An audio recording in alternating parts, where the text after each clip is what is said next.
बिहार विधानमंडल की कार्रवाई आज से शुरू हो गई है और इस वक्त हमारे साथ बात करने के लिए मौजूद हैं एमएलसी डॉक्टर सच्चिदानंद जी। सर, क्या कुछ खास है इस बार? क्या कुछ खास लेकर आप आ रहे हैं? चूँकि आप इंडिपेंडेंट हैं, पहले भाजपा के बड़े नेता हुआ करते थे आप, तो क्या कुछ खास लेकर इस बार आप आ रहे हैं सदन के भीतर? देखिए, इस सदन में तो कुछ खास होना नहीं है, क्योंकि विपक्ष ने लगभग निर्णय ले लिया है कि इस बार सदन चलने नहीं देंगे।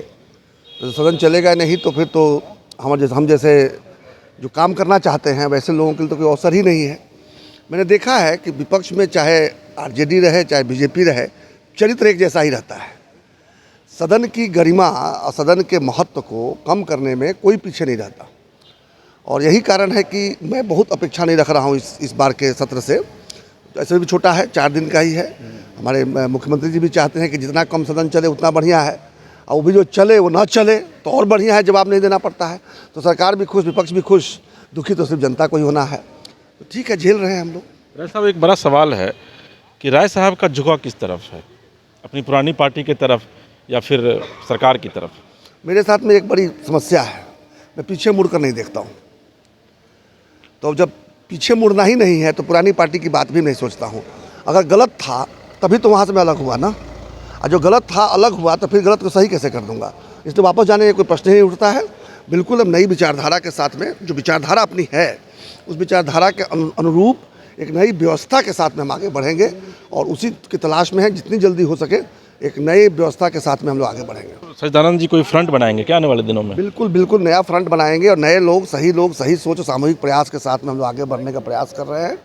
और मैं कोई लाग लपेट वाला आदमी तो हूँ नहीं।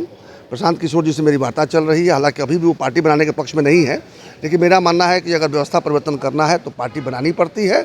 और आज हो या कल हो, समय है अभी, 24 और 25 में चुनाव है, अभी तो खास चुनाव तो है नहीं। निश्चित रूप से आने वाले एक आध वर्षों के अंदर में हम लोग एक नई व्यवस्था के साथ में नई पार्टी बनाकर नया विकल्प देंगे, जो कि इन दोनों विकल्पों से बेहतर विकल्प होगा और सही विकल्प होगा। जी, एक आखिरी सवाल है, आपको लगता है कि जिस तरीके से लगातार नीतीश जी तेजस्वी को प्रमोट कर रहे हैं, कल भी उन्होंने कहा है कि भैया अब आने वाले दिनों में तेजस्वी कामकाज संभालेंगे, कि क्या वाकई में नीतीश जी ऐसा करेंगे या फिर इसके पीछे भी कोई राजनीति है?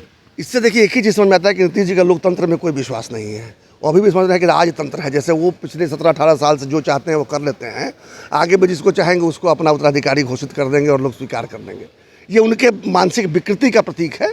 बाकी जनता तय करेगी कि कल तेजस्वी आएंगे कि कोई और आएगा, लेकिन नीतीश जी ने तो अपना परिचय दे ही दिया है कि उनकी मानसिक ये स्थिति ऐसी है कि वो आज भी समझते हैं कि राजतंत्र चल रहा है देश में या बिहार में, और राजतंत्र नहीं है, जनता तय करेगी।